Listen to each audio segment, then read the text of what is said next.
penjualan ginjal ilegal. Prosedur cangkok ginjal secara ilegal ini pasti ada risikonya. Dan untuk lebih lanjut mengetahui terkait hal ini, kita akan berbincang dengan dokter spesialis penyakit dalam, Dr. Dexa Medika Hertanto di Surabaya, Jawa Timur. Selamat siang, Dok. Selamat siang, Mas Abi. Ya, Dok, kalau kita simak belakangan ini banyak sekali penjualan ginjal ilegal, sindikatnya bahkan sudah tersebar di mana-mana. Nah, ini berarti kan banyak juga orang ataupun individu yang hidup dengan satu ginjal. Apakah dampak bagi orang yang hanya memiliki satu ginjal ini, Dok? Baik pendonor atau penerima donor, apalagi dilakukan tidak sesuai prosedur yang berlaku seperti sekarang ini. Ya, mungkin kita berangkatnya dari ini dulu ya, bahwa undang-undang kita kesehatan nomor 36 tahun 2009 itu jelas melarang adanya jual beli organ dan jaringan ya. Jadi di Indonesia sendiri memang itu dilarang. Oleh karena itu kenapa kok banyak sindikat-sindikat seperti ini, mungkin salah satunya karena di negara kita jelas ada pasalnya, ada yang undang-undangnya penjualan ini dilarang. Kemudian sebetulnya ini kan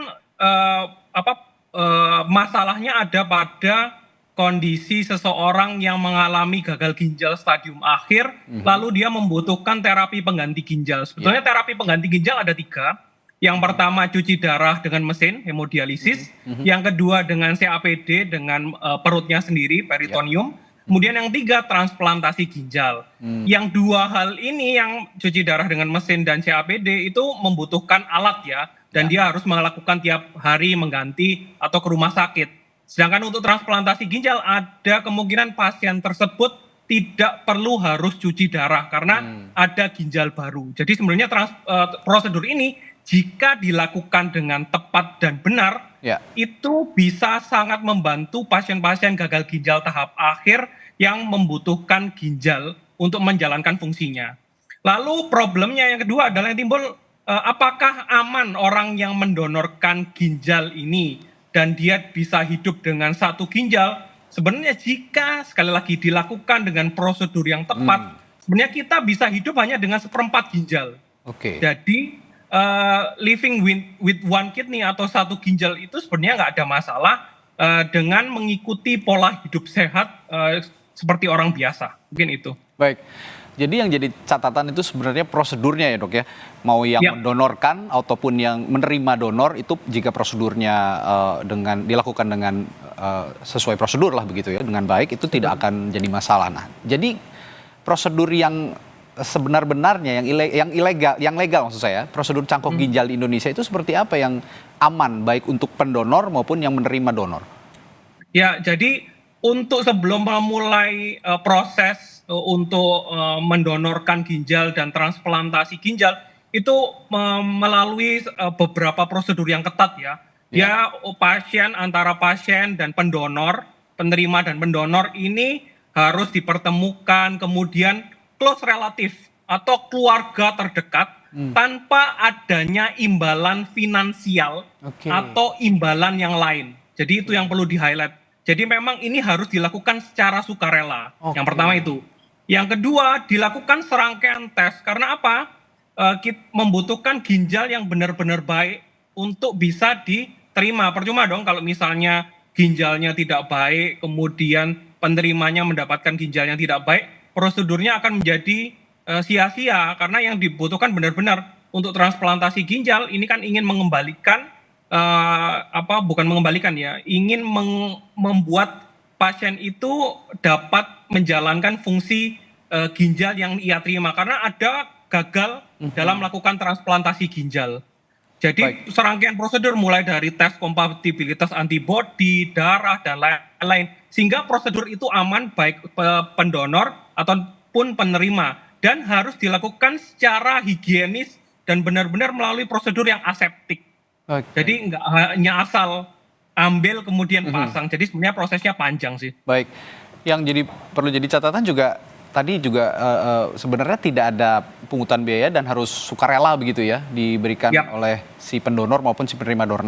Namun begini, Dok, ini ada beberapa kasus yang muncul belakangan ini dan ini sindikat ginjal ini beroperasi ternyata banyak juga yang mengirimkan ke Kamboja begitu. Dan diakui oleh salah satu tersangka yang sudah ditangkap polisi dari sindikat penjualan ginjal ini, tadi dalam berita pengantar juga sudah ditampilkan begitu, bahwa dia mengaku ada pesanan dari rumah sakit, meskipun bukan rumah sakit di Indonesia tapi di Kamboja begitu. Nah, jika ada rumah sakit berarti kan akan ada juga tim dokter begitu yang memesan di rumah sakit itu untuk memesan ginjal. Apakah praktik-praktik seperti ini hanya terjadi di Kamboja atau ada pretensi juga di Indonesia akan terjadi begitu? Ya, karena ada undang-undang yang jelas dan tegas, saya rasa kalau di Indonesia kecil kemungkinannya. Kecil kemungkinan ya? Ya, karena itu Baik. tegas banget. Nah, saya nggak tahu kalau undang-undang yang di Kamboja seperti apa. Tapi di Indonesia jelas dan tegas bahwa jual beli organ itu dilarang. Baik. Kecuali yaitu tadi close relatif tanpa imbalan dan dilakukan secara sukarela. Lalu sebenarnya sulitkah mencari donor atau apakah di Indonesia ini biayanya mahal begitu hingga orang memilih cangkok ginjal di luar negeri? Nah, banyak terjadi juga praktik seperti ini, Dok. Ya, karena cangkok ginjal mungkin ya di luar negeri kan dia tidak perlu harus close relatif ya. Jadi Oke. cangkok ginjal ada dua ya, Ya. donor ginjal. Donor ginjalnya orang yang meninggal dan donor ginjal orang hidup. Baik, ya. Ya, Itu untuk yang di luar negeri ya ada beberapa variasi. Ada yang meninggal harus dilakukan secara kurang dari 12 jam agar prosedurnya berjalan dengan baik. Ada yang donor hidup. Nah, saya nggak tahu undang-undang yang di luar negeri ini apakah memperbolehkan jual beli atau praktik seperti ini. Ya. Jadi makanya di Indonesia kan selektif banget karena memang prosedurnya benar-benar ketat. Dan kita ada tim advokasi khusus kalau misalnya seseorang itu ingin mendonorkan, benar nggak dicek dulu. Ini Ya. benar nggak saudaranya si A, benar nggak keluarganya, benar nggak tidak ada paksaan, tidak ada imbalan. Ya. Jadi benar-benar dipastikan. Ya, yang jelas di Indonesia undang-undangnya ketat, tidak sembarangan bisa mendonorkan ginjal begitu, harus ada close relatif tadi yang jadi garis bawah yang ditekankan di Indonesia, dan tidak ada biaya sama sekali ya. Ini hanya sukarela dan prosesnya juga sangat ketat dari aspek kesehatan, sangat-sangat diperhatikan.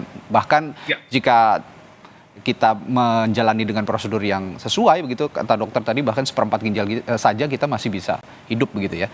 Baik, terima kasih informasinya yang sangat berharga.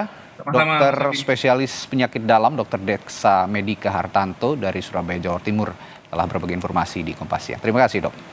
Sama-sama. Saudara, setelah jeda di Kompas Siang, masih ada